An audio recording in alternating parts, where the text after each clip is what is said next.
주님의 고난에 동참합니까? 베드로전서 4장 13절.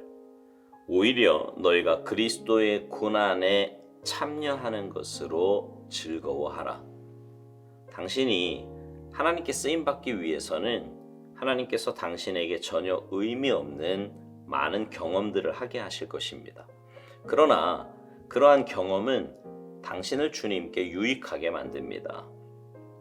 다른 사람들에게 일어나는 일들을 이해할 수 있게 되며 당신은 어떤 일을 만나도 놀라지 않게 됩니다. 오, 나는 이 사람을 대할 수 없어요. 왜 할 수 없습니까? 하나님께서는 당신이 그러한 문제를 해결할 수 있도록 충분한 기회를 주셨는데 당신은 그렇게 시간을 보내는 것이 어리석기 때문이라고 생각해서 외면했기 때문입니다. 그리스도의 고난은 보통 사람들의 고난과 다릅니다. 주님은 우리가 개인적으로 고난받는 그러한 차원이 아니라 하나님의 뜻대로 고난을 받으셨습니다. 우리가 주 예수 그리스도께 연결이 되어 있어야 주께서 우리를 다루시면서 무엇을 추구하시는지 이해할 수 있습니다. 하나님의 목표가 무엇인지 알려고 하는 것은 기독교의 중요한 부분입니다. 그럼에도 교회사를 보면 많은 사람들이 예수 그리스도의 고난에 동참하는 것을 회피해 왔습니다.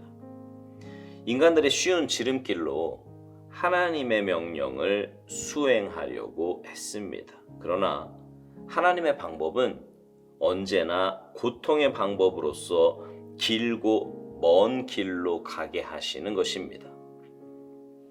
당신은 그리스도의 고난에 동참하는 자입니까? 하나님께서 당신의 야망을 제거하셔도 괜찮습니까? 하나님께서 당신의 결심을 초자연적인 차원으로 승화시키는 것을 허락하겠습니까? 우리는 하나님께 왜 우리를 그렇게 인도하시는지 정확하게 알 수 없습니다. 왜 그렇게 인도하시는지 안다고 말한다면 그 사람은 영적으로 교만한 사람일 것입니다. 우리는 하나님께서 왜 그러한 고통들을 허락하시는지 그 당시에는 절대로 이해할 수 없습니다. 우리는 다소간 오해 가운데 그 고난을 지날 것입니다. 그러나 우리가 밝은 장소로 나왔을 때 이렇게 말할 것입니다.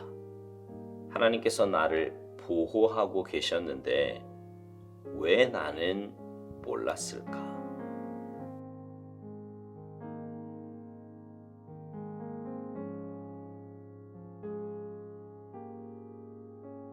여러분은요, 삶에서 만나는 일들이 우연이라고 생각하십니까? 아니면 하나님의 섭리와 계획 안에 있는 그런 일들이라고 생각하십니까?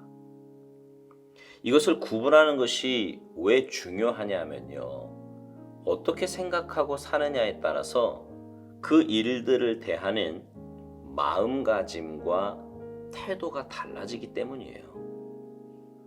우리가 매일 만나는 일들이 우연이라고 생각하면 우리는 매일의 삶을 그냥 아무 생각 없이 가볍게 살게 될 겁니다. 쉽게 잊어버리고 쉽게 분노하고 또 별 의미 없이 그 일들을 대하게 될 거예요. 그러나 내가 만나는 모든 일들이요, 하나님의 섭리와 계획 안에 있다고 생각하면 그 모든 일들을 대하는 마음가짐이나 태도가 달라지겠지요. 그것에서 하나님의 뜻을 찾으려고 할 겁니다. 성실함으로 대할 거고요, 믿음의 반응을 보이려고 할 거예요. 전자와 후자의 삶의 열매는 많이 달라질 것이 눈에 보이지 않습니까? 사람과의 관계도 그렇습니다. 우리가 우연히 만나는 사람은 없어요. 하나님께서 우리가 만나는 사람들을 통해서 하나님의 뜻을 전하기 위함도 있고 또 우리를 통해 우리가 만나는 그 사람을 하나님 앞으로 인도하기 위함이기도 합니다. 그래서 우리는 누구를 만나든 어떤 일을 하든 주님께 하듯, 다 주님께 하듯 해야 돼요. 오스왈드 목사님은 우리가 하나님께 쓰임받기 위해서는 하나님께서 우리에게 전혀 의미 없는 많은 경험들을 하게 하실 것이라고 말합니다. 그러한 경험은 우리를 주님께 유익하게 만든다고요. 우리가 볼 때 별 의미 없어 보이는 일들이 하나님의 일을 하기 위해서는 꼭 필요한 일들이라는 말입니다. 그러니 그렇게 의미 없어 보이는 일이라고 해도 우리에게 주어진 일이라면, 그리고 우리가 만나는 일이라면 성실하게 감당해야 합니다. 그래야 다른 사람의 일들을 이해할 수 있게 되고요. 그럴 때 어떤 사람을 만나도 그 사람을 품을 수 있고 올바로 대할 수 있는 거예요. 그렇지 못한 이유는 하나님께 우리에게 허락하신 일에 시간을 보내지 않았기 때문이라고 오스왈드 목사님은 말합니다. 오스왈드 목사님은 이것을 주님의 고난과 연결지어 설명을 합니다. 주님의 고난 받으심은 하나님의 뜻대로 고난을 받으셨다는 거예요. 그리고 우리는 그 주님과 연결되어 있어야 주께서 우리를 다루시면서 무엇을 추구하시는지 이해할 수 있다는 겁니다. 하나님의 목표가 무엇인지 알려고 하는 것은 기독교의 정말 중요한 부분이라는 거지요. 근데 교회사를 보면 많은 사람들이 예수 그리스도의 고난에 동참하는 것을 회피해 왔다는 거예요. 인간들이 쉬운 지름길로 하나님의 명령을 수행하려고 한다고요. 그러나 하나님의 방법은 언제나 고통의 방법으로서 멀고 길고 먼 길로 가게 하시는 것이라는 겁니다. 그러니까 여러분, 우리가 살면서 하나님의 인도하심이 무엇인지 이해가 되지 않고 지금 내 삶에 왜 이런 일이 일어나는지 이해가 되지 않아도 때로 우리는 그 길을 가야 합니다. 가야 돼요. 저는 교육 전도사 때 감사하게도 이렇게 몇 교회를 섬길 수 있는 기회가 있었습니다. 집사람을 만난 그 교회에서 많은 청년들과 함께 굉장히 뜨겁고 또 은혜로운 그런 시간을 보냈어요. 부흥의 역사와 또 기도의 역사를 체험하는 그런 시간이기도 했습니다.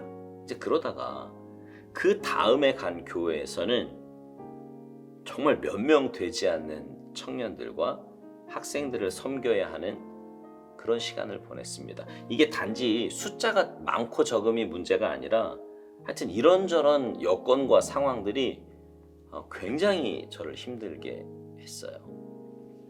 근데 이제 그때는 그 시간이 굉장히 힘들고 왜 하나님께서 내게 이런 시간을 허락하셨을까 이해가 되지 않았었거든요.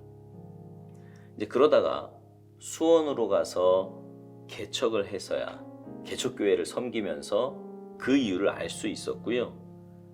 미국에서 이제 개척교회를 시작하면서 그 이유를 더 확신할 수 있었습니다. 수많은 청년들과 이런저런 일들을 하며 부흥의 역사를 맛본 저는 무엇이든지 내가 하면 할 수 있다, 이런 착각에 빠졌어요. 어떤 교회든 내가 가면 부흥시킬 수 있다, 이런 말도 안 되는 생각을 했던 거지요.